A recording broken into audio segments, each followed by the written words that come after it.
Podcast História em Movimento no Ar, informação com entretenimento, você acha aqui. E hoje eu quero falar sobre stand-up comedy. Aqueles vídeos que você ri demais, que você se diverte na sua casa. Cara, como isso começou no Brasil?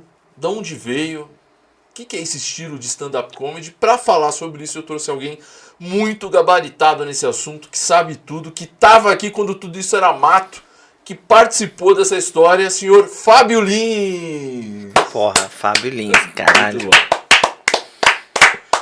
Vai entrar então, Fábio. Obrigado pelo convite, mano. É nóis, Fábio. Tamo junto, é nóis. Fábio Lins, o senhor estava no nascimento dessa ideia de stand-up no Brasil ou um pouquinho depois? Um pouquinho depois, mas estava, só que também não.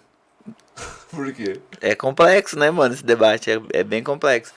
Porque é o seguinte, já tinha stand-up antes da minha geração fazer. Eu me considero iniciante da primeira geração, digamos. Porque já estava rolando o Mansfield, Bruno Mota, Márcio Ribeiro, Rafinha, Marcela Leal, o Cláudio Torres Gonzaga no Rio de Janeiro, com o Fernando Caruso, com o Porchat.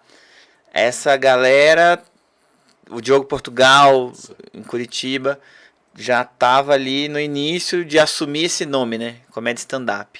Isso há 20 e poucos anos atrás.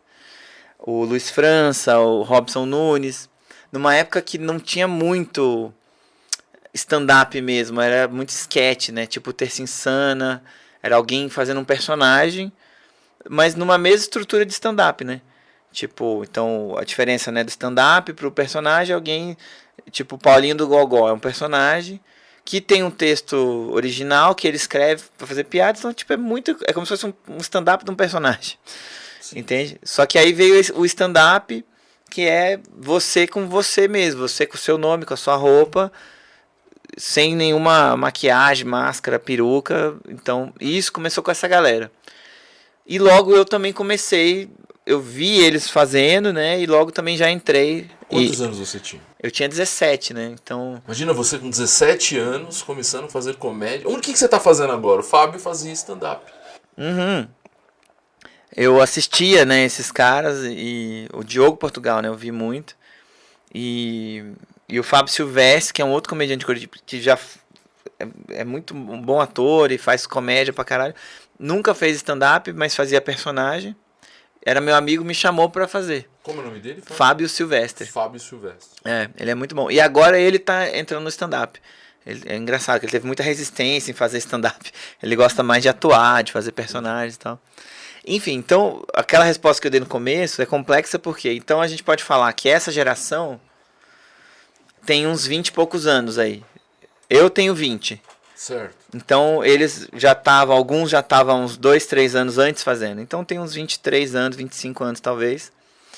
Nani People já fazia, mas por exemplo ela... um personagem? Não, a Nani sempre fez stand-up. Certo. Ela não é um personagem, né? É a Nani. Só que não sabia nem que chamava stand-up. Tem muita entrevista com a Nani que ela fala isso. Eu já fazia stand-up, e o Diogo Portugal, ou o Bruno Mota, não sei, que me falou, isso aí que você faz chama stand-up. E ela já fazia. Só que antes de nós, porra, irmão, aí já tinha Dercy Gonçalves, entendeu? Sim. Já tinha o Chico Anísio lá. Inclusive é uma pergunta que eu vou fazer, porque eu me lembro bem de minha mãe, meus tios, minha avó consumir muito Chico Anísio. E o Chico Anísio tinha shows assim, que ele tá até de smoking, assim, o gravatinha borboleta, apenas com microfone. Seria como eu posso dizer, um início de uma ideia do stand-up? Não, já era stand-up mesmo. Posso falar que era stand-up? Era stand-up. Porque o que define um stand-up, né? Você sabe muito bem, Johnny. É um texto autoral, né? E você não tem uma máscara, né? Você não tem uma máscara. Você tem uma persona, tá, ok, mas não é um personagem. Então é o Chico Anísio ali conversando com o público e contando histórias engraçadas e tal. Não é os personagens do Chico Anísio, né? Então aquilo ali era stand-up. A Dercy Gonçalves fazia isso pra caralho. Inclusive fazia mais do que todo mundo. porque o Chico Anísio tinha esses personagens todos, ele contava piada de salão e tal. O stand-up é sobre você criar as piadas, não é você reproduzir piada do papagaio, do não sei o que, né? Então, a Dercy Gonçalves, eu e outras pessoas também da comédia aqui do Brasil, a gente considera a Dercy a rainha da parada, a referência. Só que ela não chamava de stand-up também, entendeu? Na época não se utilizava essa expressão aqui. Só que ela já fazia, mano, porque a Dercy era a mina que menos contava piada de salão. Ela vinha com as histórias dela. E improvisava e interagia com a plateia. Ela já fazia isso que muito. É o que a gente já vê hoje. Ela já fazia e ela era boa pra caralho, assim, entendeu? Sim, tipo, incrível. Só que, velho, vai falar. O stand-up é o quê? É uma pessoa contando coisas engraçadas, baseadas em observação, ou histórias que ela pirou, ou. Enfim, tipo. Histórias da vida dela. Sarcassos, cara. Mas isso aí existe desde sempre, entendeu? Sim. Então, assim, quando que nasceu o stand-up? Tá, com esse nome, aqui no Brasil, uns 20 anos atrás. Nos Estados Unidos, já mais uns 80 anos atrás. Só que uma pessoa sendo engraçada em frente a outras pessoas com histórias próprias, isso desde o tempo das cavernas, tinha alguém lá, e era stand-up, entende? Tipo, então é meio difícil, eu acho, definir essa parada, entende? Entendi. Fábio, você tinha 17 anos e começou com stand-up. Eu queria saber o que você consumia de comédia nessa época.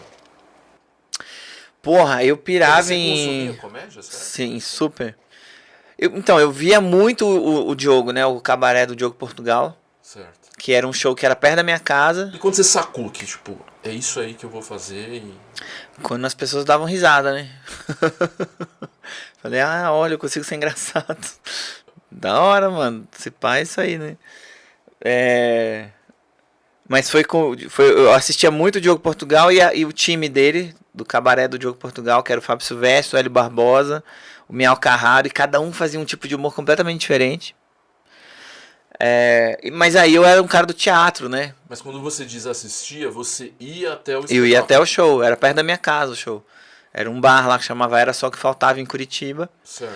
E tinha toda quarta-feira. E era do caralho. Quarta ou terça? Eu acho que era terça, não sei. Ou quarta ou terça. E era foda, bombava de gente. Era um sucesso absurdo. Do tipo que as pessoas assistiam ao vivo no bar, dentro do espaço que tinha o palco. E eles filmavam e transmitiam em telões espalhados pelo resto do bar. E as pessoas iam assistir no bar, mas sem ver ao vivo, irmão. Nossa. Ver no telão.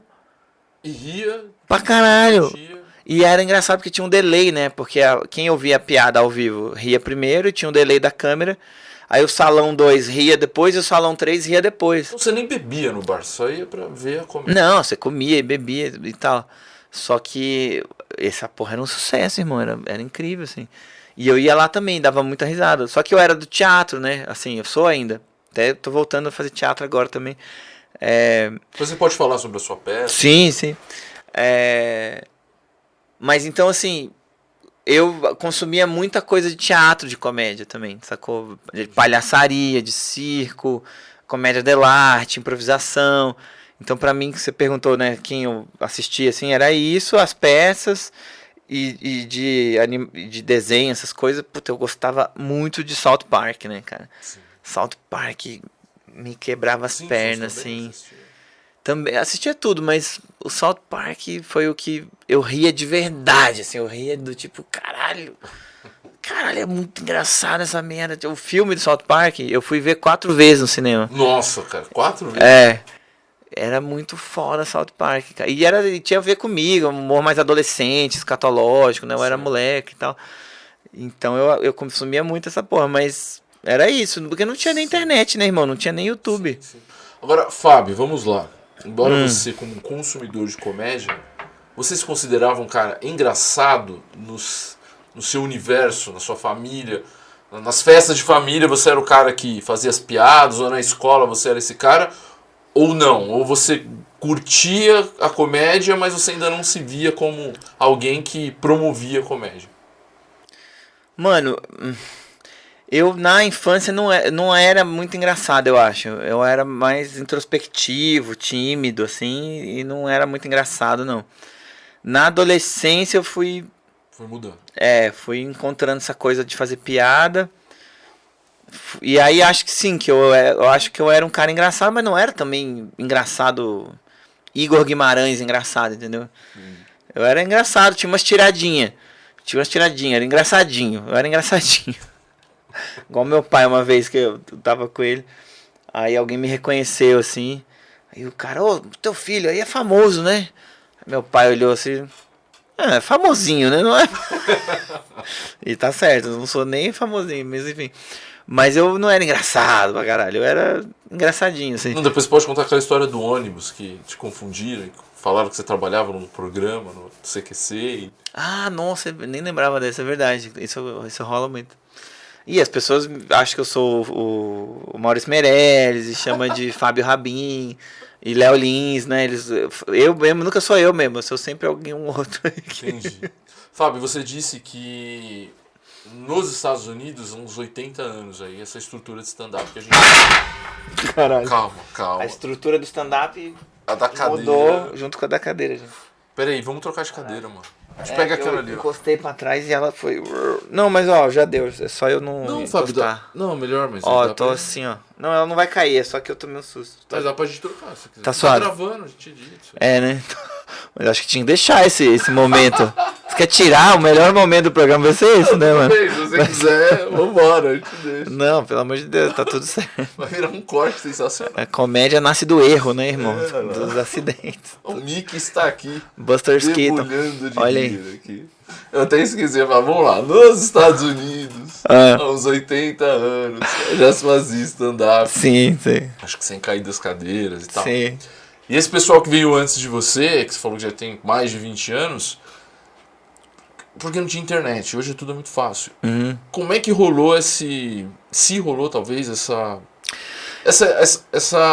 intercâmbio, vai? Então, mas foi muito... E é interessante esse debate, eu acho, porque...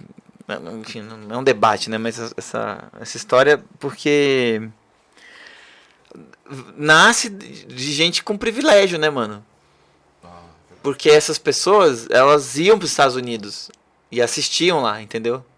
E também, ou a referência era o Seinfeld, a série do Seinfeld, entendeu? Acho que o Léo Lins, por exemplo, é um que começou porque ele era muito fã do Seinfeld e tal, e assistia muito, e aí na série do Seinfeld, que era a série mais conhecida de comédia dessa época, enfim, anos 90 ali, né? Antes de Friends, antes de Two and a Half Men, essas porra... Big Bang Theory era a série do Seinfeld. E era uma série sobre ele mesmo, que é um comediante. E ele fazia stand-up na primeira temporada, acho que nas outras não tem mais, mas ele fazia stand-up no final do episódio, né? Então popularizou também o stand-up através do Seinfeld, muito. Mas muitos também foram porque eles iam para os Estados Unidos. Entendi. E assistiam lá. Inclusive tem história de comediante que aí voltava e fazia as piadas que tinham visto, né? Oh, tem essas tretas. Mancada. Mas na época também a gente não sabia as regras também, né? Direito, essa coisa de roubar piada, não sei o que. Isso foi uma coisa que foi se aprendendo ao decorrer. Uma outra pergunta que eu vou fazer, que no começo era comum isso, por exemplo. Você fazia piada... Aí você viu um outro cara fazendo a sua piada. Aí você fala, pô, essa piada... não, mas aí ok, aí roubou na cara dura ali de alguém, né? Mas rolava muito no começo gente fazendo piada dos gringos, entendeu? Traduzindo piada dos gringos. Caraca. Então no começo tinha muito Chris Rock no stand-up do Brasil, cara. O que tinha de Chris Rock acho que era o favorito.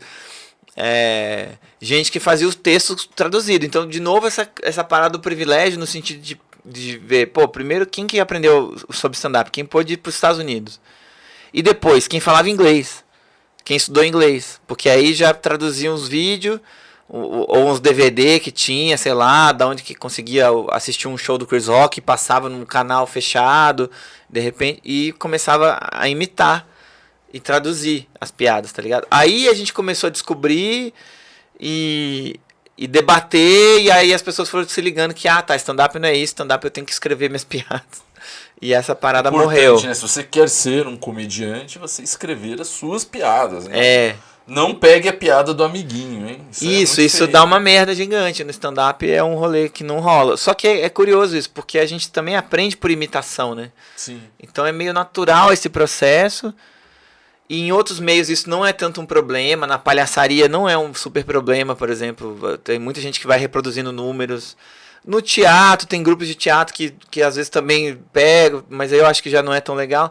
Agora, no stand-up é uma coisa definida, fica óbvio, assim, pra todo mundo, ó, não rola roubar piada. Agora vamos voltar ao Fábio, 17 anos, na sua casa, escrevendo seus textos de comédia. Sim. Você copiou alguém?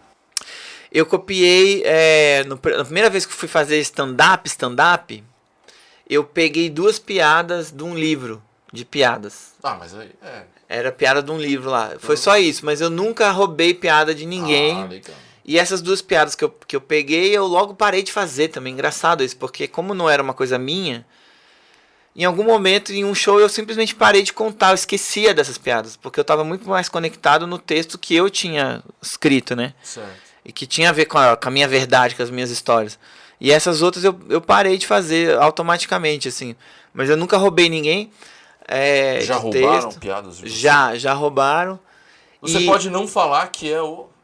Não, mas eu nem lembro o nome do moleque. E foi... Não, já rolou mais de uma vez. E deve às vezes rolar por aí, tipo... E eu nem tô sabendo. Mas esse cara foi engraçado, porque...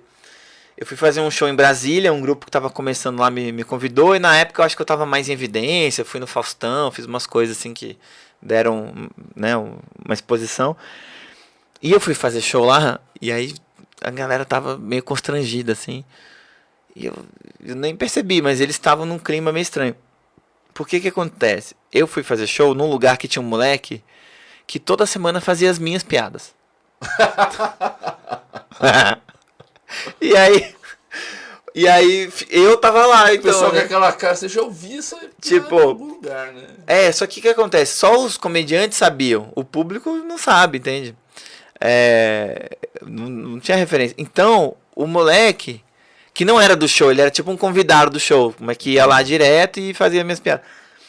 Ele, antes de alguém falar pra mim, ou de dar uma merda, ele sentou na minha frente, ele foi muito honesto, assim, falou, cara, então, prazer, eu gosto muito do seu trabalho. Tanto que eu te imitava, na verdade, eu apresento aqui e eu fiz seu texto, aquele da fábrica, lá, não sei o que, muitas vezes aqui. Queria pedir desculpa e tal. Muito bem, galera. Pô, obrigado. E aí eu fiquei desarmado, assim, né? Fiquei tipo. Porque quando o Patrick Maia fala isso, né? Se ninguém roubou suas piadas, faça piadas melhores. Né? Eu concordo com essa frase dele, assim, do tipo, é sinal que você tem um texto muito bom. Que a pessoa gostou tanto que ela quer fazer igual, né? Então isso rola. Só que rapidamente a gente se conversa, né? Os comediantes. E rapidamente também detona essa pessoa. Tipo, fecha a porta pra ela. No começo rolava muito de ignorância mesmo, assim, do tipo... De não saber que não é assim que funciona. Acho que hoje em dia é meio foda. Sim. A galera já sabe que stand-up é uma parada... Cabe... Vou fazer uma pergunta... Sei lá, acho que é meio idiota, mas cabe um processo? Cabe. O cara usou uma propriedade intelectual sua e tá ganhando um maior dinheiro com isso. Super, inclusive porque na época, até esse texto mesmo que ele fez, eu tinha registrado ele, né? Você pode registrar seu material na Biblioteca Nacional, você vai lá e como chama isso? Patente? Faz uma patente do seu texto. Aquilo é uma criação sua e tal, aí você tem a prova lá de que é seu e você pode, sim, processar. Mas chegar nesse ponto... Tem que ser uma coisa muito... Acho que é muito estresse pra uma parada que... Entendi. Entendeu? Fábio, você então começou a sua trajetória na comédia, isso com 17 anos, em 2000? Você perguntou disso, né? Eu queria entender como foi a sua sensação no primeiro show. Pois é, o primeiro show não foi stand-up. Eu fiz um personagem, mas é isso, era um personagem que era um texto meu de humor, né? Que era tipo Terça Insana, assim e tal. No show do Fábio Silvestre. E foi muito ruim, assim. Ninguém riu de nada.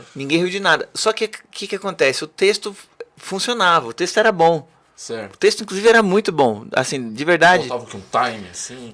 Faltava um timing. Alguns risos você ouvia. Assim. Não. foi nenhum riso. Nenhum. Você tá entendendo? Tipo, Silêncio. nenhum riso. Silêncio, foi 12 minutos Tinha algum de conhecido, silêncio. sua família junto? Se pá tinha, não lembro direito, mas tinha umas minas lá que eu lembro que eu falei, ó, essas minas aí. Eu falei, tá, eu nunca vou pegar nenhuma delas porque acabaram de ver o pior show da vida delas. Mas, Mas você não desistiu, pô. não desisti. Até porque tô acostumado, né, irmão? É isso, o trampo é esse. Você erra, acerta, faz de novo. Eu já fazia teatro, então já tinha essa... Eu sou do improviso também, né? Então no improviso você treina muito isso. De errar, faz de novo. Tá tudo bem errar e vamos de novo e vamos ajustando e tal. Era um bar. Era um bar. Aí depois eu fiz com o Diogo Portugal e aí funcionou muito. E aí eu comecei a acertar mais os dois juntos ou ele entrava no palco, depois você entrava? Como... Não, junto nunca rolava isso. Era ele, eu era um dos convidados lá do show. Certo. E foi muito bom. A primeira parte do texto não funcionava muito bem. Eu demorei muito para acertar o time das piadas. Mas a segunda parte era muito foda. Porque eu fiz um poema usando cacofonia, assim, com os nomes dos bairros de Curitiba. Então eu fiz uma poesia que era Ju VV, meu amor por você, VV, bom retiro, o que eu disse de errado, Cristo Rei lá do alto da glória, sabe o que eu retiro. Sem você eu largo da ordem dos meus pensamentos, eu fico à mercê da loucura e grito como um lobo aprisionado. A saudade que bateu no meu coração. Então era um poema romântico, engraçado. E tudo isso que eu tô falando são bairros da cidade. Ju VV, meu amor, você Ju VV é o nome de um bairro.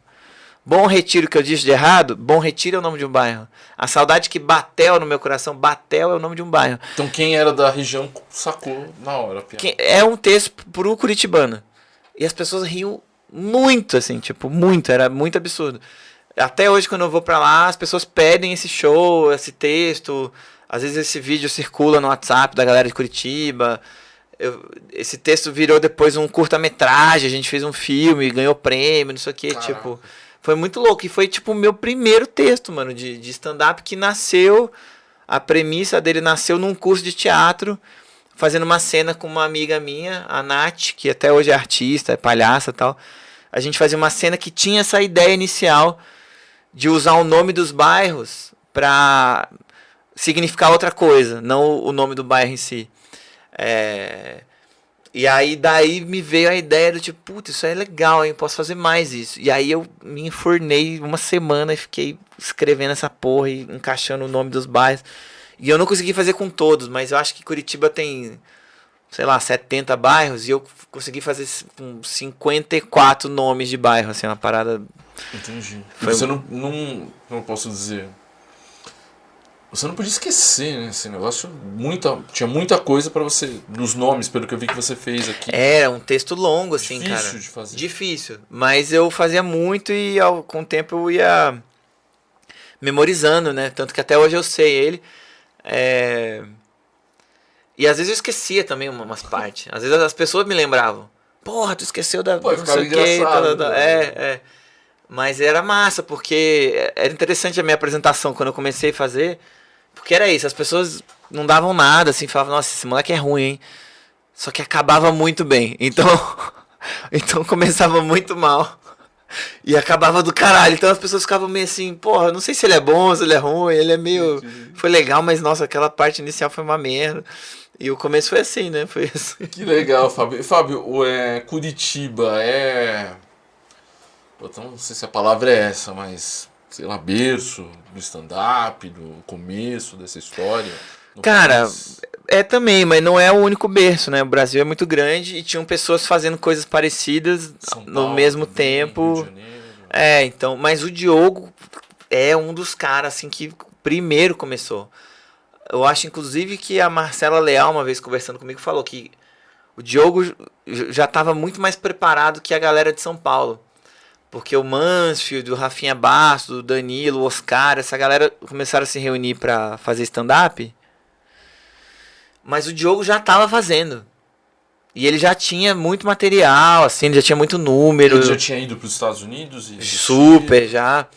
conhecia pra caralho e tal. Então o Diogo chegou meio pronto e ele já tinha um sucesso em Curitiba, né? O show dele já tava rolando. Então o Diogo, de fato, eu acho que ele meio que começou quase que primeiro, assim, da maioria da galera. Então eu também comecei muito cedo porque tava lá com esse cara. Você né? era muito Tipo, novo, né? 17 anos. Muito novo. Você nem poderia estar num bar, né? Exato. O primeiro show é isso. Eu entrava de 18 anos, na real. Sim. E eu tava lá super fazendo Você show. sua mãe, assim, ó, veio aqui, eu tô trabalhando, tudo bem. E quando a gente começou o Santa Comédia, que era eu, Léo Lins e o Marco Zene, foi o primeiro show de stand-up, só de stand-up mesmo, do Sul, né? Do Sul do país, a gente meio que começou... É um show que não tem personagem, não tem sketch, não tem contador de piada, é só stand-up. Eu tinha 20 anos. E o bar que eu apresentava só podia entrar de 21 pra cima. Então também era um rolê assim que eu tava lá super, mas sei lá, a princípio não podia, né? Enfim. Fábio, quando que você começou a sacar que, cara, isso... Aliás, você trabalhava nessa época? Eu trabalho desde moleque, né, mano? Desde você estudava... Quando que a comédia começou a se tornar algo mais profissional, assim, do ponto de vista financeiro pra você? Financeiro, tá. Porque você ganhava algum dinheiro, sabe? Então, sim, todo show, nessa época, hoje em dia, pra quem tá acompanhando aí e não sabe dos rolês do mercado de stand-up, hoje em dia tem a cultura do iniciante, né, do open mic, né, que são shows pra novos comediantes, novas comediantes. E são shows que ninguém recebe porra nenhuma, né, assim, geralmente não recebe nada. A oportunidade de você ir lá e falar e subir no palco e fazer, exato. Isso também tem a ver com a história do stand-up, era legal falar disso. Porque esse negócio, open mic, microfone aberto, significa, né? Só que esse negócio open mic não era necessariamente o nome de um show de stand-up de iniciante. Isso é uma coisa abrasileirada. Porque o open mic, o momento do open mic, era de qualquer tipo de show, tipo sarau, cabaré. Então, assim, era um show que as pessoas iam lá e contavam poesia, o outro fazia uma música, o outro fazia engolia fogo, sei lá que porra. E esses shows sempre tinham, né, nos Estados Unidos, na Inglaterra e tal. Tinha um momento que estava aberto pra... Que era, gente, agora é o momento do microfone aberto. Então quem quiser, mostra a sua arte aí, entendeu? Era uma parada assim, alguém da plateia podia chegar lá e fazer o que quisesse, mostrar a sua arte.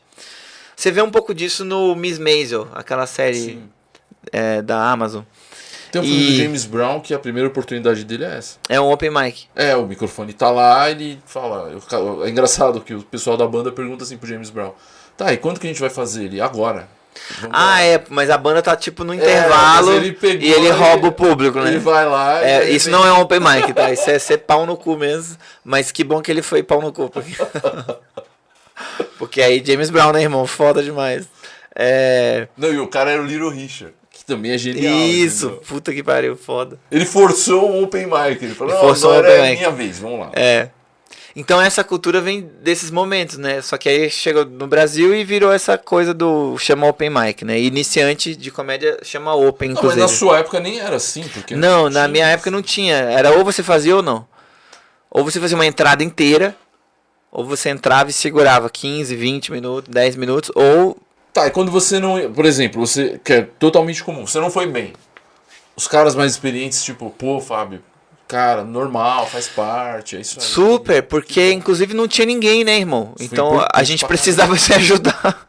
Porque a gente queria que todo mundo desse certo, entendeu? Porque não tinha ninguém, velho. Aparecia mais uma pessoa fazendo, era tipo, uau. Não é igual hoje, assim, que todo mundo... Não, tem um monte de gente fazendo. Não, velho, não tinha ninguém. Entendeu? Então, parecia uma pessoa, era uma raridade, era uma coisa, vamos ver, nossa, essa pessoa também faz.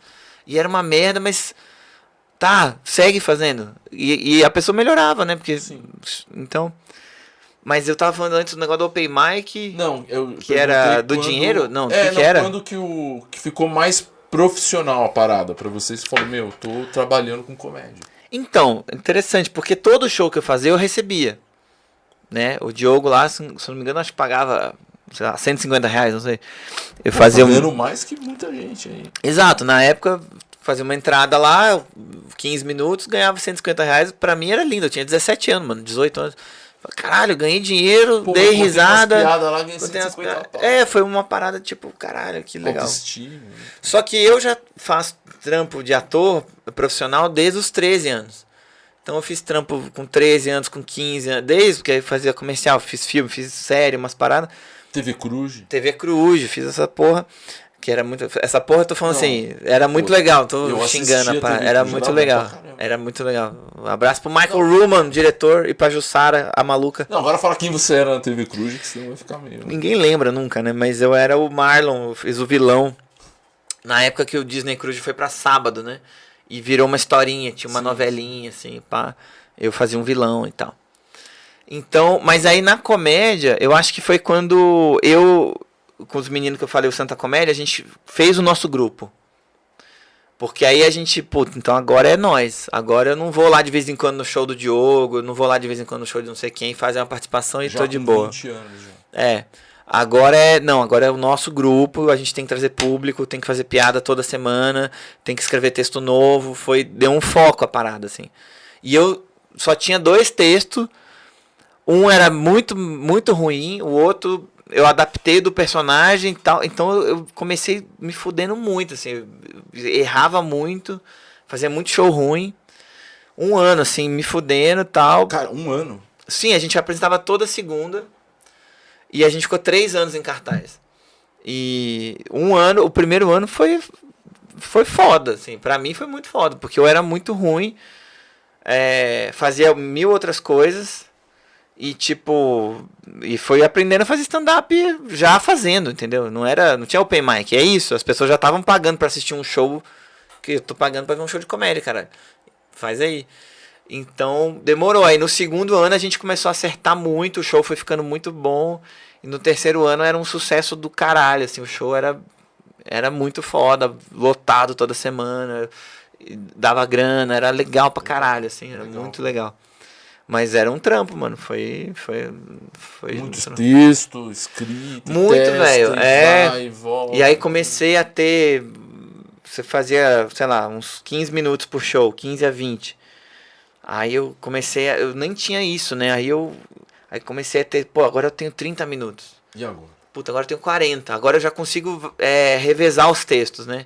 Então eu faço esse texto essa semana, esse outro na outra semana e o outro na outra semana. Aí na terceira semana eu trabalho aquele de novo, testo mais umas coisas novas.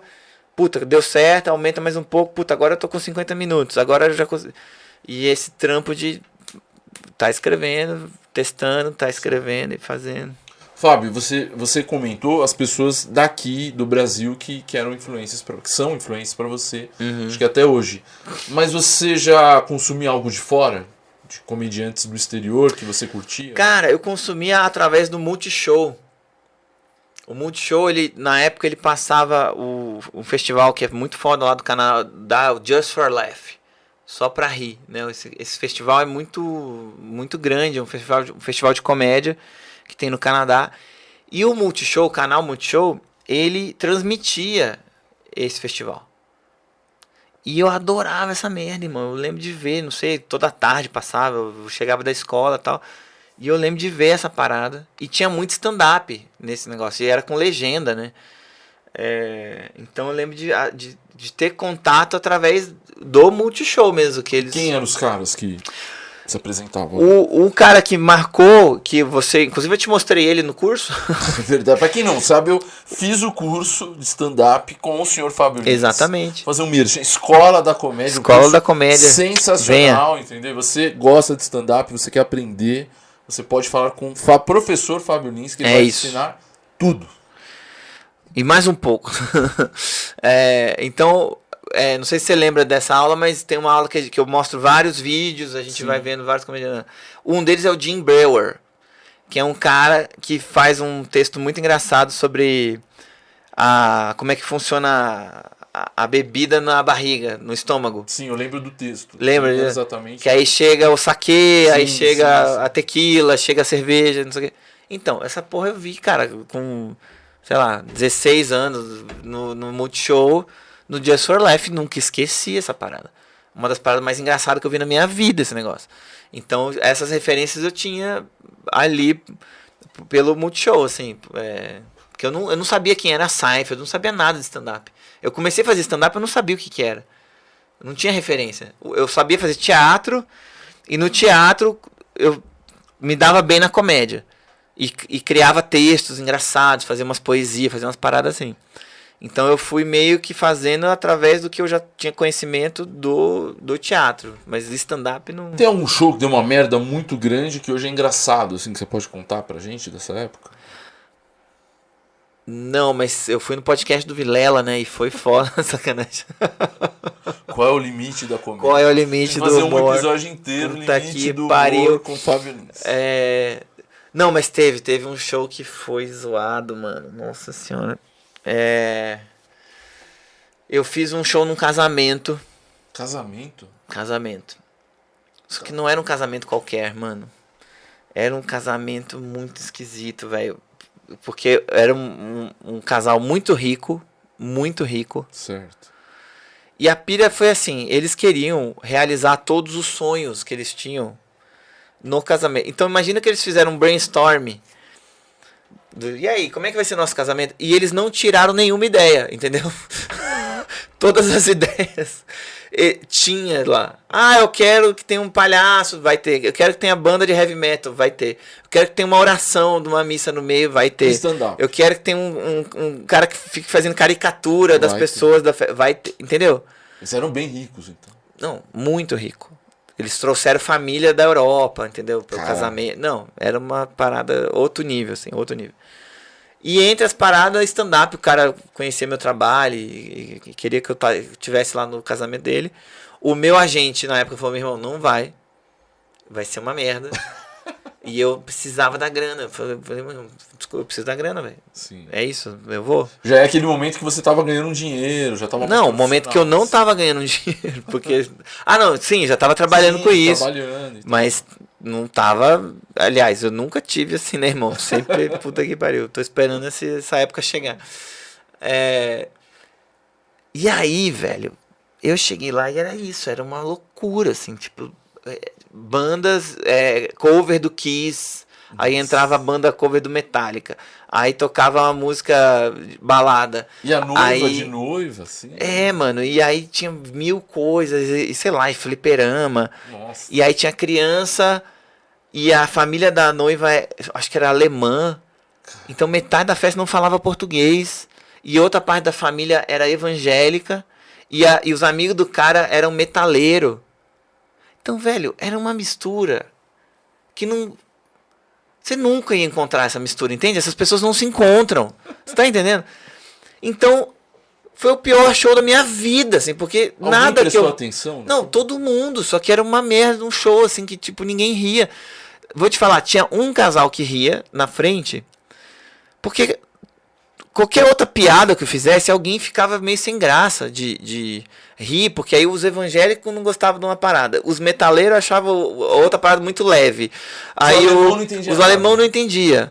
E o noivo, o que ele fez? Ele escreveu 1 milhão de coisas pra mim que eu poderia usar pra fazer piada. Ele queria que eu fizesse piada com as coisas que ele escreveu, entendeu? Aí, cara, eu olhei as paradas que ele escreveu e aí eu já achei engraçado só as paradas que ele tava contando. Porque eu falei, mano, eu não vou escrever nada, eu vou fazer minhas piadas e eu vou meio que ler as paradas que ele escreveu e vou fazer uns comentários do tipo, mano, olha esse cara, olha as histórias que ele me contou, entendeu? Era uma história muito íntima, assim, umas paradas muito absurdas. E eu falei, nossa, isso vai ser constrangedor, né? Ou vai ser engraçado, vamos torcer. Só que olha que louco, mano. Quando eu comecei a falar, eu tentei umas piadas, não entrou muito bem e tal.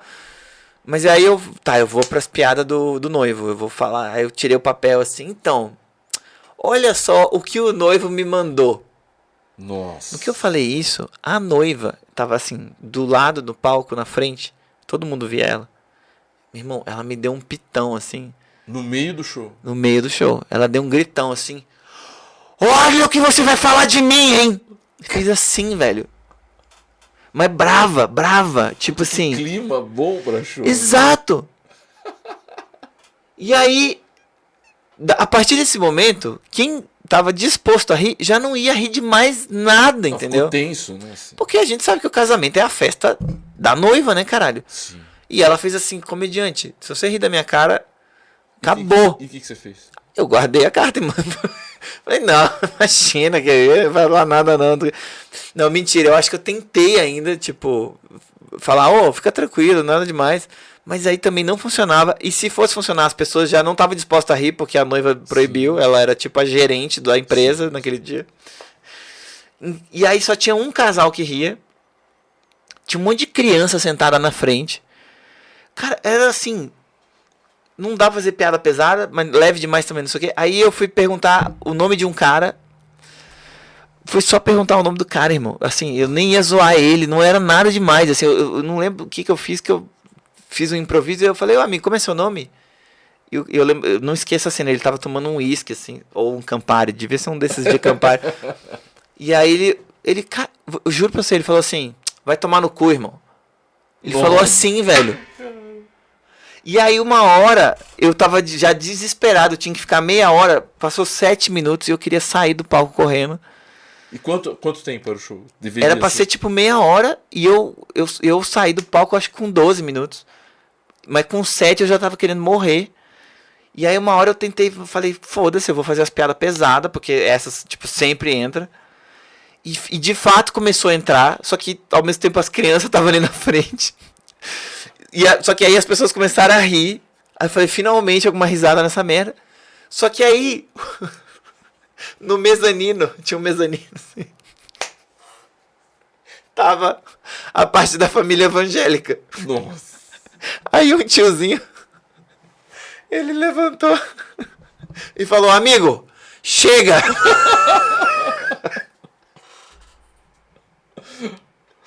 Então até quando o show finalmente tava virando, eu fui podar. Aí eu só falei, então tá, gente, eu acho que eu não devia estar aqui, desculpa. Boa festa pra vocês e sair constrangido. E o cara ainda me pediu metade do dinheiro de volta, mano. O cara que me contratou. Foi a pior escolha da minha carreira no stand-up, foi essa merda. Foi muito horrível, mano. Caraca, Fábio, que história, hein, cara. Casamento, que história, irmão. Assim. Não, tudo errado. Você falou que metade eram alemães, eles não iam entender nada, outra cultura, outra pegada. Não tem, porque tem isso, né? Você precisa ter uma plateia minimamente coesa ali para gerar uma empatia, uma identificação pra rir, né, cara? Entendi. Entende? Os comediantes hoje em dia têm o próprio público, né? Sim. A pessoa ela vai fazendo a marca dela e tem um público que começa a identificar e vai acompanhando. Ô, Fábio, era outra pergunta que eu ia fazer pra você. No começo, vamos lá, você aí nesse momento que você já trabalhava, já vivia da comédia, podemos falar assim. Uhum. Beleza. Houve a sensação que eu tenho como consumidor é que parece que houve um boom em algum momento. Uhum. Isso foi pra televisão e aí a coisa começou a girar muito e stand-up ficou num hype, assim, todo mundo, stand-up, o cara é comediante e tal, entendeu? Você sentiu isso, você que trabalhava como comediante? Sim, Quando sim. que isso aconteceu, assim? Então, foi com o CQC, né, mano? CQC. Foi o CQC, porque... Mais do que o Faustão? Que os caras iam lá? Porque acho que antes do CQC... Acho que mais que o Faustão. O Faustão também faz Ana parte... Hickman também. O Faustão antes ainda, né, da Ana Hickman. Mas o Faustão também era um movimento junto na mesma época do CQC. Sim. Né? Então ter o Faustão, que era muito popular, falando stand-up, explicando para as pessoas, então, gente, isso aqui que ele vai fazer agora é stand-up, é esse estilo. Isso foi muito importante, né? Porque mostrou e ensinou para as pessoas que não conheciam, o que é isso aqui? Esse cara só falando piada sozinho chama stand-up. Silvio Santos também fez isso. E o CQC também, porque o CQC, as pessoas tipo descobriram que esses caras eram comediantes, né? E começaram a ir no show deles. Então eles já eram bons comediantes que foram contratados para esse programa, que ficou muito popular. E aí eles lotavam os shows, né? E ajudou a cena, de uma outra Ajudou a cena porque popularizou muito. Falou, então stand-up, tal. Você já estava em São Paulo nessa época ou não? Não, quando o CQC começou, eu ainda morava em Curitiba, depois fui para São Paulo. Então, esse boom, eu boto fé que foi com o CQC, e ali quando Isso faz o quê? Acho que faz uns 13, 14 anos. Quando nasce o Curitiba Comedy Club, o Comedians, né? Que hoje não existe mais, mas na época... Clubes só de comédia. Clubes de comédia. Espaços que porque antes a gente ocupava teatro e alguma noite em bar, né? Terça-feira no bar, sábado no bar tal, que no outro dia tem sertanejo, no outro dia tem não sei o quê. Mas aí começou a surgir, uma casa que é só pra comédia. Todos os dias que você vier aqui vai ter comédia. Então isso leva tempo, porque... Opa! Obrigado, hein, Nick? Valeu mesmo. Estamos aqui esperando... E ele não consegue silenciar o telefone. Não, boa. Vai embora. Tranquilo. Então, quando começou essa parada de ter clubes de comédia só pra comédia, um espaço que é construído só pra isso, isso mostra que a coisa já tá popular, já tá dando dinheiro, e que também já tem comediante suficiente, né? Pra você conseguir ter uma casa que todos os dias vai ter show, entende? Paga as contas e tal. Que antes, mano, você contava os comediantes em 2 mãos, entendeu? Sim. Era isso, a gente sabia todo mundo que fazia. O Murilo Gun, Recife, o Bruno Mota, não sei o que, eu, Léo, Zene, tinha 20 comediantes no Brasil inteiro, sei lá. Era isso. Aos poucos iam surgindo e todo mundo que entrava a gente sabia quem era, porque é a gente que dava espaço para as pessoas fazerem. Certo. Entende? Depois foi tendo, assim, hoje em dia eu já não sei mais, então, entendeu? Assim, a TV, ela tem um papel muito importante, assim, pro stand-up. Populariza. Qualquer merda populariza, né? É super importante. O público, você acha que o público que ia até os shows, ele também estava aprendendo junto com vocês um pouco como era a dinâmica e tal? Porque hoje tem ainda aquela coisa, você vai bater palma, se você gostar muito da piada e tal. Mas você sentia também da parte do público essa troca de, que é uma coisa nova, as pessoas talvez também não estavam tão familiarizadas? Total. Inclusive até porque como tem essa coisa de uma pessoa lá na frente, sem um figurino, sem uma peruca, né? Muitas pessoas têm vontade de responder o stand-up, né? O comediante. Até hoje. Porque tem uma cara de conversa mesmo, né? Tem. É uma pessoa lá na frente comentando coisa. Aí o público no começo fazia muito isso. Né? Não sei o quê. E tem isso aí também, né? Então, mas sabe que uma vez, então eu acho que hoje isso acontece menos, mas antes era mais normal porque as pessoas também não entendiam. Eu lembro de uma amiga minha que mostrou pra mãe dela e ela não entendia que aquilo era um show de humor. Ela falava, e essa palestra aí que você tá vendo? Isso é uma palestra, né? Palestra engraçada, mas é uma palestra, entende? Ela não entende como... Porque também não tem aquele apelativo de imagem assim colorido e cheio de figurino e música e dança. É muito cru, né? É muito só uma pessoa falando assim, né? Sim. É muito comum, Fábio, hoje que, por exemplo, se eu vou no show de um determinado comediante, eu sei que ele pode levantar uma bandeira, que ele tem um estilo, enfim, isso pra mim totalmente ok, entendeu? Hoje isso é muito comum. Era assim no começo? Cada um já tinha mais ou menos uma ideia ou era meio parecido, assim, entendeu? As coisas não era assim, mano. Era bem genericão. Era bem genérico. Certo. Não lembro de ninguém levantando bandeira pra porra nenhuma. E se pá, as poucas pessoas que levantavam não conseguiam fazer graça ou já eram também cortadas. Eu lembro de uma amiga Grazi, que foi a primeira pessoa que me mostrou isso, assim. A Grazi Maia. Uma figura muito legal, ela. E ela começou a fazer stand-up também há muito tempo, já fazia em Floripa stand-up. E a gente nem sabia, mas ela já tava lá fazendo uns corre dela e tal. E ela foi fazer um show com a gente e o show dela tinha muitas paradas de sexo, tipo uns textos assim que a Bruna Luiz faz, Sim. de sexo Sai e tal. do cara, E tal. Tô falando da Bruna Luiz como referência, mas todo mundo, a maioria das pessoas tem essas piadas, né? Mas entre as minas, enfim, você vê o machismo aí, né? Porque aí a Grazi falando as mesmas merda que a gente falava, as pessoas ficavam chocadas. Ficavam constrangidas, achavam feio, não riam, não achavam engraçado. E ela foi a primeira pessoa que me falou isso, assim, porque teve uma discussão lá com outro cara do grupo, não sei o que e tal. E ela falou, não, cara, isso é machismo. Eu falo as mesmas merdas que vocês falam de piroca, de sexo, de não sei o que, da buceta, eu tava lá comendo não sei quem. Só que eu falo que eu tava lá dando pra não sei quem, tava lá chupando não sei quem. E as pessoas não riem porque as pessoas são machistas. Sim. E foi a primeira vez que me caiu essa ficha, assim, de sacar. Falei, nossa, né? Porque de fato as piadas dela são boas. Ela é engraçada, ela tava super à vontade. Ela era atriz, já fazia umas paradas, dançava, sei lá. E não funcionava. Era machismo total. Porque ela é uma mulher, as pessoas ficavam... E o stand-up no começo, irmão, nossa, era só homem branco, hétero, ou quem era gay tava no armário ainda, entendeu? Fazendo show. Tinha, sei lá, o Robson Nunes, era um cara preto que fazia só, entendeu? E a Nani, né, uma mina trans, entendeu? Tipo assim... E é meio estranho você falar isso, porque a comédia, de um modo geral, ela é uma coisa muito inclusiva, se você pensar... Poxa. Mas é que... A pergunta que... Desculpa, Fábio, te interromper. A pergunta que eu ia te fazer é exatamente essa. O stand-up, no começo, lá na história, lá nessa época já que tava rolando e tal, ele era um lance elitizado? Com certeza, mano. Com certeza, porque é uma parada que nasce do privilégio.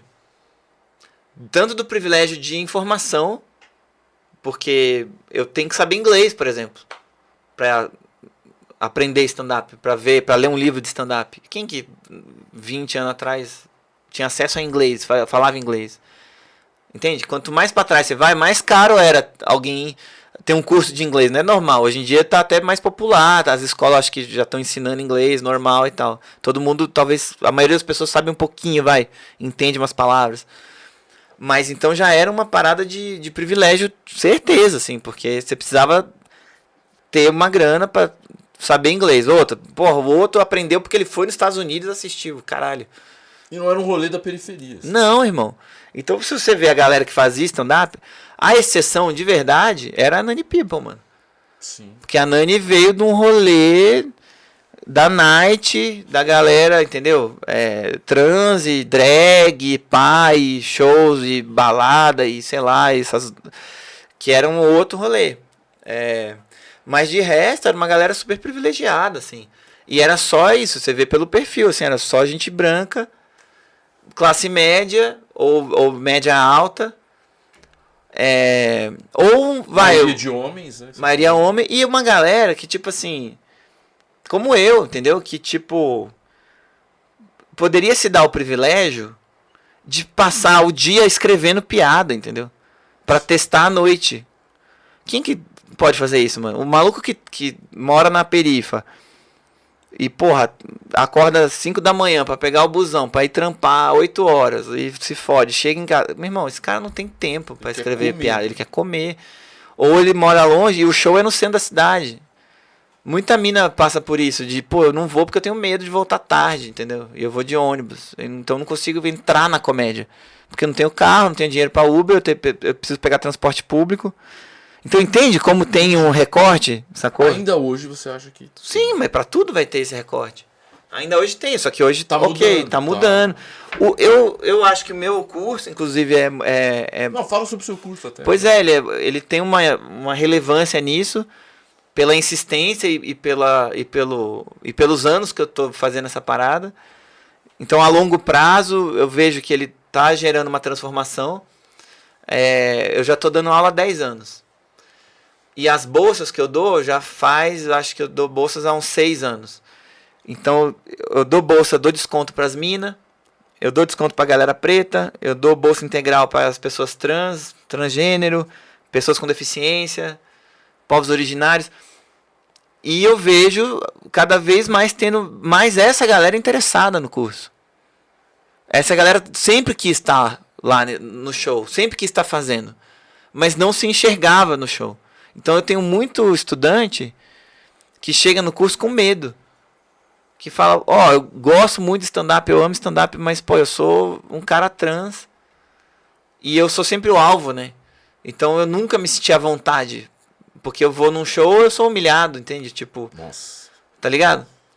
Então, tipo, que é piada pra você, pro cara. Entendeu? Porque era um meio muito hétero top o stand-up, era um humor muito assim, homem, mulher, não sei o que, tirando sarro de gay, nossa, todo mundo, eu também tinha piada de gay, piada racista, tinha todas essas merdas. Era um bando de gente branca falando com as outras pessoas brancas. Fábio, quando que... Vamos pegar a sua história, né? 17 anos, você começou, as pessoas te incentivaram, aí você começou a ganhar dinheiro, legal, a coisa bombou lá. Ele tá insistindo nessa ideia que eu ganhei muito dinheiro, né? Você vê que toda vez que ele fala, parece, aí você ganhou dinheiro, né? Ele tava com dinheiro. Não, você trabalhava. É que ele trabalhava em banco, né? Trabalhei já. Então, aí ele foca muito nessa merda. Mas, irmão, não é que eu ganhei todo esse dinheiro todo. Cadê esse dinheiro, irmão, que você tá falando? Quer dizer que você conseguia trabalhar com stand-up e você, obviamente, fez o curso. Quando você fez o curso? Você fez o curso já pensando... Quando que a pergunta que eu lembrei agora. Quando que você sacou que a comédia ela poderia ser mais do que isso? Mais do que os brancos, hétero, e as pessoas poderiam levantar bandeiras. Isso... Sei lá, você pensou nisso ou à medida que você criou o curso as coisas aconteceram? Boa pergunta. Olha aí, boa pergunta. Depois de quase uma hora. Finalmente, caralho. É assim, você sabe, né? Você escreve 10 páginas pra aproveitar uma, né? Você tá ligado? Eu estudei o Fábio, enfim, falei, não, tô preparado. Foi por causa da Priscila Castelo Branco, mano. Conhece a Pri? Priscila? Já ouvi falar. A Priscila Castelo Branco, que é uma atriz muito boa, uma comediante muito boa. Gente fina demais. Ela foi a primeira mina que veio fazer meu curso longo. Eu já tinha uns cursos assim de final de semana e tal, e aí eu defini esse curso de 4 meses, que hoje tem 5 meses. Que era na sua casa? Não, era numa escola, Casa 11 chamava a escola. Certo. Escola de artes, né, de palhaçaria e outras coisas. E a primeira turma que eu fiz, só tinha homem. E a Pri depois entrou numa turma que ela era a única mina da turma. Aí o que aconteceu? Os caras, quando eles iam apresentar as piadas, eles faziam assim, ó. Então, aí eu tava lá, aí a mina... Aí eles olhavam pra Pri e eles... não, essa piada não tá boa ainda, eu vou... Peraí, deixa eu ler outra. Entendi. Então, mostrava o quanto que tinha piada machista pra caralho, que os caras não se tocavam que eram machistas. Você vendo tudo isso acontecendo ali. Sim, mas eu também tava aprendendo isso junto com eles, entende? Entendi. Então eles não se tocavam que as piadas eram machistas até fazer na frente de uma mulher, entendeu? Aí eu falei, puta que pariu. Precisa ter mulher aqui sempre. Sempre tem que ter mulher na turma. E aí eu comecei da bolsa. E aí sempre teve mulher na turma. E é essencial ter a diferença, entende? Ter o encontro da diferença. Porque aí é quando a gente vai entender qual é a melhor piada mesmo, assim, tipo, qual é a piada que eu consigo fazer todo mundo rir. E se pá, tá até o alvo da minha piada. Porque ele tá aqui, ele vai me ajudar a pensar junto isso, sacou? Saquei. Então... foi nessa hora que eu percebi do tipo, o quanto que a gente tá acostumado a fazer piadas dentro da nossa bolha e a gente acha que é normal, que tá tudo bem, não sei o quê. E quando a gente fura a bolha, encontra a diferença, a gente fala, tá, isso aqui é normal lá no vestiário, né? Sim. Mas se eu falo essa merda aqui em público, fudeu, você tá bem errado, dá muito ruim, né? Falar essa merda. E muitas vezes também mostra preconceito da pessoa, né, mano? Sim. Não tem como fugir disso. Então foi por causa da Pri, velho. Eu sou muito agradecido à Pri porque ela me fez, a presença dela me fez perceber isso. E daí comecei a dar bolsa, depois eu fui aumentando essas bolsas, porque comecei a falar, porra, então tá, agora tem mulher no curso. Cadê a galera preta? Não tem gente preta, mano. Porra, tem que ter gente preta. E a galera trans? E não sei o quê. Então... Algum dia eu vou ter a bolsa para todos os tipos de seres humanos da Via Láctea. Mas aos poucos a gente vai entendendo essas demandas. É um né? rolê bem mais democrático, a gente pode falar assim. Mais abrangente. Dá para falar assim. Fora também, por exemplo, óbvio sim, é americano, ok. Mas, por exemplo, nos Estados Unidos era uma coisa de elite ou... Por exemplo, porque tem muitos comediantes negros, entendeu? Que são muito bons. E eu percebo que parece que não, que lá a coisa era mais aberta, assim, ou não. Eu não entendi isso. O que você tá perguntando? Aqui a gente demorou um tempo pra sacar que a comédia poderia ser pra todo mundo. E você percebeu isso com a Priscila e tal. E eu tô falando que nos Estados Unidos eu percebo que os grupos, assim, tinham grupos de comediantes com estilos diferentes. Não tinha só um estilo, igual você falou, vai, o cara branco, tal, tal, tal. Então eu queria saber se talvez isso lá era mais comum do que aqui, entendeu? Mano, vou te recomendar o documentário do Richard Pryor. Certo. Eu acho que tá na Netflix. Qual é o nome? Não lembro. Mas bota lá, documentário Richard Pryor. Tu vai encontrar. Puta, eu não lembro o título. Mas é muito foda, porque o que acontece? O Richard Pryor era um comediante negro. Muito bom. Muito bom.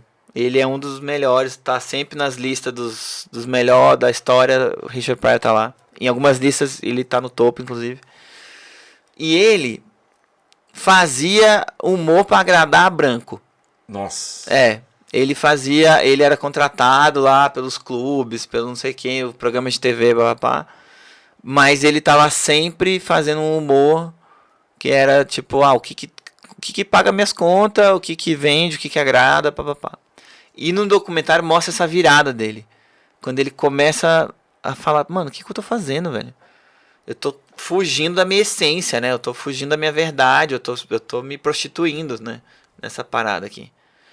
Tô me prostituindo. E ele começa... E o Richard Pryor aqui... Falando aqui da história, gente, do stand-up. O Richard Pryor é o cara que estabelece essas piadas. Branco é foda, né? Que até hoje você vê nos Estados Unidos esse tema de comediantes negros falando, isso é coisa de branquela, isso é coisa de branquela. Branquela é foda, porque você não pode fazer isso, não sei o quê. Até o Chris Rock fecha o show dele novo falando isso, né? Sobre a parada do Will Smith. Sim. Que é, meus pais me ensinaram a não brigar na frente de branco. Entendeu? Porra, é foda, muito legal esse fechamento dele. Mas foi o Richard Pryor. Então não, mano, porque eu te respondendo, não acho que era muito diferente dos Estados Unidos, não. Porque essa parada do racismo e dessas pautas, até hoje, irmão, é uma luta, né? Sim. Até hoje é um rolê. E isso vai se refletir em todos os mercados. Só que é uma grande burrice também, né? O preconceito, né? Por muitos sentidos. Mas também pelo sentido financeiro da coisa, né? Sim. Tipo, porque essa galera também gasta, também consome.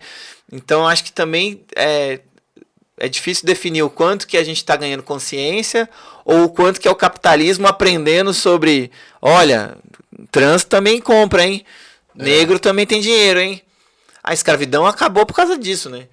Porque os ingleses falaram, essa galera aí toda que a gente tá dando porrada, eles podiam estar comprando o nosso produto. A gente podia estar tirando dinheiro deles. Então vamos liberar essa galera aí, entende? Tipo, pra gastar. Vamos escravizar eles pelo bolso, não pela chibatada, entende? Tipo, então, dei uma lacradona aqui agora, hein, pessoal? Faz o L e vai se fuder. Fábio, já estamos caminhando pro final aqui do podcast. Falando sobre a história. Putz, pergunta clichê, mas vou ter que fazer agora. Futuro. Você que é um cara que, além de ser um comediante, um ator, e tem a sua escola, como é que você vê esse caminho assim, da comédia? Por exemplo, eu praticamente não vejo... A internet tem muita coisa, mas a TV, por exemplo, aberta, parece que a comédia ficou até meio escanteada, e enfim. O que você enxerga, assim? Tem que pensar, mano, não sei. Eu acho, mano, que tem uma questão aí da internet que é muito complexa, tipo, dessa demanda desses algoritmos e dessa produção de comédia em função disso, e isso eu vejo que tá começando a afetar o ao vivo, né? Então tem, assim? Do tipo assim, tem gente que hoje fica fazendo show preocupado com o vídeo que vai postar, entende? Não preocupado com o show, com a experiência do show ao vivo. A internet tá pautando, cara. A internet tá pautando. E pautando um encontro que eu acho que é o mais mágico e maravilhoso de fazer stand-up, que é você estar em frente de pessoas trocando, entendeu? Só que hoje em dia, quase que aquelas pessoas que estão ali ao vivo, muitas vezes não são o foco, não é o mais importante. Tanto que as pessoas às vezes pedem, ri aí porque tá gravando. Nossa. Entende? Ri porque tô filmando e aí pra parecer que eu sou bom, pra postar no meu Reels. Você fala, pô, irmão, então a parada se perdeu, né? Porque eu acho que é sobre o teatro, A sacou? essência, né? É sobre encontros de seres humanos. Só que ao mesmo tempo é muito difícil, porque a gente sabe que essa parada é uma ferramenta, isso aqui que a gente tá fazendo, né? Que tá aí também pra gente usar e trabalhar. Então, entende que é um debate difícil. Sim. Eu acho que tem uma coisa que a gente pode olhar para os Estados Unidos e ver o que eles fazem lá. E provavelmente dentro do mercado stand-up a gente vai cada vez mais ficar parecido com eles. É uma tendência isso, né? Eles lançam coisas lá, alguns anos depois a gente começa a fazer a mesma merda aqui, porque a gente é colonizado do caralho. E entre essas coisas, por exemplo, lá eles têm uma consciência da importância disso que eu tô falando, desse ritual do ao vivo. Certo. Então a maioria dos shows de stand-up que você vai lá, irmão, você bota o teu celular dentro de uma gaveta com uma chave, ele te entrega a chave, você pega o celular no final do show. Ou você entra no Comedy Cellar, eu fui ver o Rafinha Basso lá no Cellar. Tu entra e bota num envelope que lacra e o envelope fica em cima da mesa. Caraca. E você não pode mexer no seu celular. Se o cara faz isso aqui, ele tá... Então, mas é muito legal, né? É muito maravilhoso isso, porque a ideia é ótima. Porque você aí tem uma experiência real, né? Você não tá preocupado em ficar filmando stories, então você tá de fato prestando atenção no show. O show é do caralho, o show fica 1000 vezes melhor. Porque plateia postando vídeo no meio do show, irmão, puta que pariu. E outra, você dificilmente vai ter problema com os limites do humor, não sei o quê, porque ninguém tá filmando, ninguém tá registrando, e você tá lá testando, falando coisas e tal. Mas é um debate complexo isso, né? Não, porque esse a gente tem que marcar outro podcast. Porque a internet, agora eu vou fazer uma advogado do diabo. Mas eu preciso disso aqui, porque as pessoas têm que ver meu trabalho, e eu vou divulgar. Não, mas eu não tô falando que nunca vai se filmar um show de stand-up. Em algum momento, na maioria das vezes você fala que não. A filmagem tem que ser pensada e tipo programada. Certo. Só que aqui a gente ainda não, pelo menos na maioria dos shows que eu saiba, ninguém tá fazendo isso de vamos fazer um encontro que ninguém filma nada e curte o show. E aí você torna aquela experiência, eu acho, muito mais valorosa, tá ligado? Sim. Muito mais. Ninguém filma. E outra, e você tá suave pra testar coisas e errar coisas, tá ligado? Porque é isso que a gente faz. A gente testa, a gente erra. A gente testa, a gente erra. Se você errar, se você falar uma merda, você viu que deu um climão do caralho, você pode refletir sobre aquilo e... Não, peraí, essa piada não entrou. Não fica fabricado. Não, isso aqui ficou zoado. Sim. Mas se você já fez a merda, já testando, e já filmou, e já postaram, e você perde esse espaço de tentativa e erro, tá ligado? Que toda a arte é construída nisso. Uma banda não lança um álbum do ensaio, tá ligado? Sim. E a gente no stand-up faz isso, a gente fica postando ensaio, fica postando...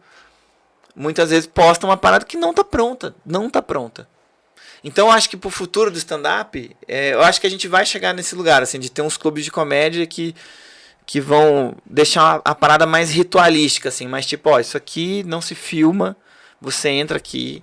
Se diverte, se você achar ruim, vai embora, tá tudo certo. Vai tomar porrada no começo, com todo mundo. Não acho, porque, vou te falar, era assim antes dos shows, cara. Quando a gente começou a fazer stand-up, ninguém ficava mexendo no celular, irmão, não tinha rede social. A gente sentava e curtia o show, era isso, tá ligado? Imagina. Deveria ser, né? Entende? Então eu acho que é arriscado é complicado essa competição, internet, ao vivo, porque a experiência do stand-up não é rede social. É uma parada do encontro real. Só que a mentalidade está se transformando quase como se o encontro real tem que servir ao online. E eu acho que isso é um vacilo para sua trajetória como artista, inclusive. Você tem que saber segurar um ao vivo, velho. Você tem que conseguir fazer um show e segurar um ao vivo, independente do... Com qualidade, tudo prestando atenção. Sem pedir piada, entendeu? Fábio, sem pedir aplauso, digamos. Não, pedir aplauso. Pedir risada porque tá filmando, entendeu? Não, tipo... É melhor que ninguém dê risada. Porra. Estamos acabando. Eu queria que você falasse também da sua escola, obviamente. Boa. Que para quem quiser também. Se você está na sua casa, você assiste vídeos de internet, você consome, assim como o Fábio Lins, com 17 anos. Depois ganhou muito dinheiro. Não ganhou. Muito dinheiro, gente. Nossa, muito dinheiro. Fábio Lins que trabalha arduamente e você quer ser um comediante, Fábio, como é que faz? Ó, primeira coisa, você não precisa fazer meu curso pra ser stand-upper. Realmente não precisa. Mas se você fizer meu curso, eu tenho certeza que você vai ter um caminho mais rápido e eficiente, tá? Então procura lá, Espaço da Comédia ou Escola da Comédia, tá bom? Se você entrar no escoladacomedia.com.br, você vai cair no meu curso online.